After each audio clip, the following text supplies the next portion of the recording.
of the Sam Sorbo Show. I wanted to cover this piece off of Fox News. This is a grandmother who, or a mother, I suppose, who is, she is talking to a school board. This is off of Fox News. Really incredible. I want you to watch the video. If you're on radio, you can just listen to it, and I'll translate. The commentary is, this is a brave parent who grew up in Mao's China. She's pointing out all of the identical traits between the Cultural Revolution and what the school is actually doing when they're teaching critical race theory. So I just want you to take a look at this. Here we go.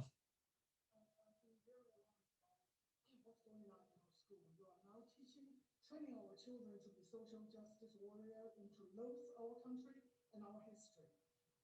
Growing up in Mao's China, all this seemed very familiar. The communist regime used the same critical theory to divide people. The only difference is they use class instead of race. During the Cultural Revolution, I witnessed students and teachers turn against each other. We changed school names to be politically correct. We were taught to denounce our heritage.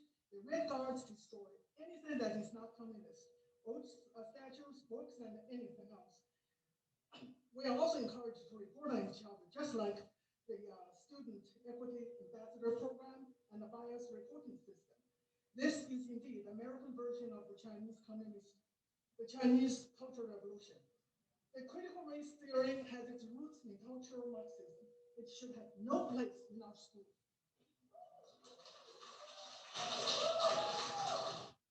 So she got applause. It should have no place in our schools, but it does. And that's the danger. And they're teaching it to our kids. Honestly, I mean, I said this before. If you think the Hitler youth was bad, this is worse. This is worse because the Hitler youth were taught to value their nation, and so they were given a cause that they could subscribe to, and they weren't despondent. But what they're teaching these children to do is hate themselves and hate each other and hate the nation. And there's no redemption, and there's no way forward for them. There's no reasonable solution forward. And so all that is left to them is to seek destruction, to try to destroy everything. And they're indoctrinated in this way. So there's the 27th annual African American, and Caribbean Studies Summer Institute. This came to me from Palm Beach County Public Schools. It's called A Marathon Toward Educational Transformation. Let me see if I can bring this up and for you to see on the show. Yeah, there it is. Take a look at this. A Marathon Toward Educational Transformation, Reimagining Education by Affirming and Centering Black History and Culture. It's a virtual conference with speakers, and they are promoting this in the school here. So, yeah, isn't that precious? They're trying to reposition and reimagine history. So it's not what actually happened, it's what happened that serves their narrative. That's why the 1619 Project was a new history curriculum that is now basically throughout the schools. And it holds that America's founding really happened when the first slave ship came over. Now, here's the thing. You can argue that the first slave ship coming over to America was a seminal moment. However, the first slave purchaser was a Black man. So I don't know what you want from me. But let's say that was a seminal moment. In what way, shape, or form did that found the nation? The nation wasn't even conceived until 150 years later when they started thinking, hey, we maybe should do something different than what's been done in history time after time after time. So how did a ship just somebody's ship, found a nation? If you're going to say that the 1619 Project founded the nation, then you might as well say Columbus founded America. But he didn't found America, he found America. He didn't found America because he finded America. Isn't that terrible that those two words are so intimately related that I can't speak it properly? There's no way to adequately explain that. I'm sorry. I do love words, and I love the way that they relate to each other. Have you noticed that something that matter has two sort of definitions? It might matter and yet not be of matter. Isn't that funny? Okay, so this is presented by the Office of African American, Latino, Holocaust, and Gender Studies. I just can't even.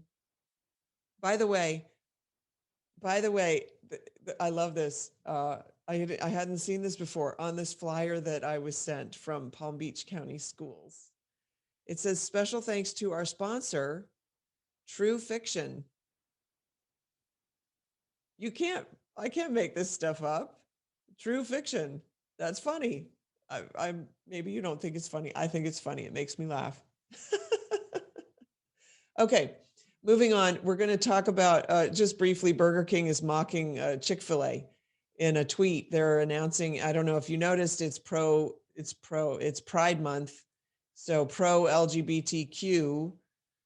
And there's a campaign that Burger King's doing, and they tweeted out that they offered chicken sandwiches on Sunday, which is kind of funny, right? Because Chick-fil-A is known to have the best chicken sandwiches, and they're not open on Sundays.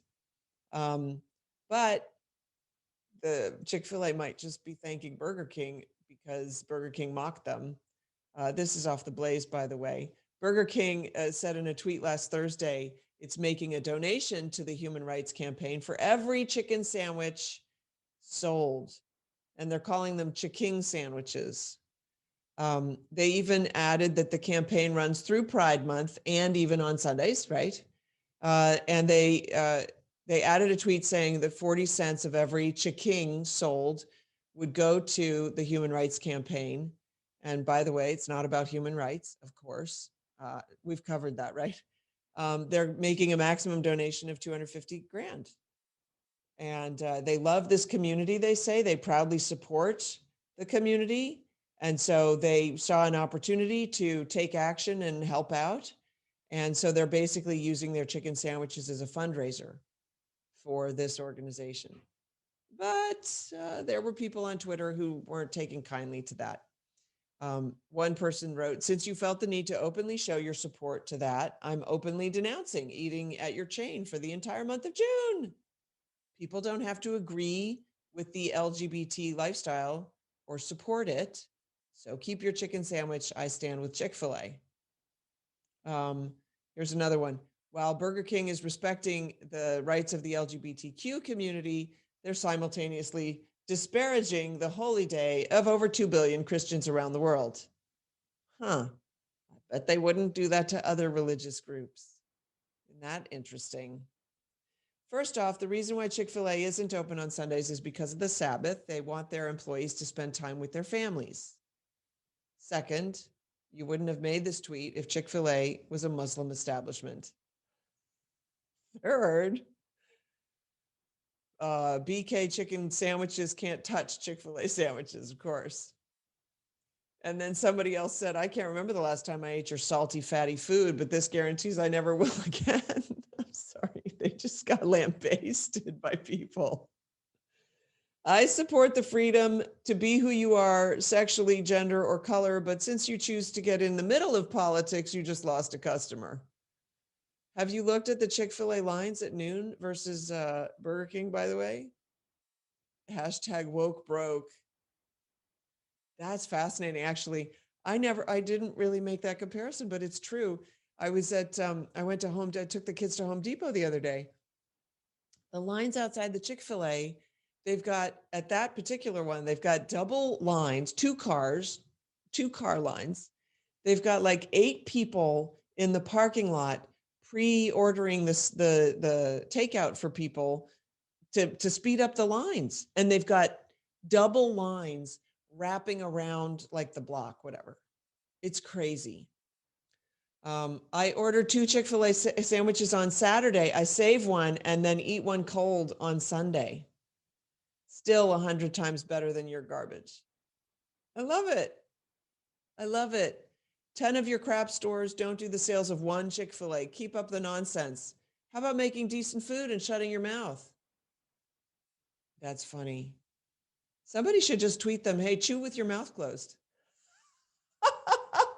Oh my gosh, that's good. I have to remember that. All right. Sorry, I'm having too much fun. I'm going to take a quick break, but if you're listening on radio, I'll be right back. This is the Sam Sorbo Show.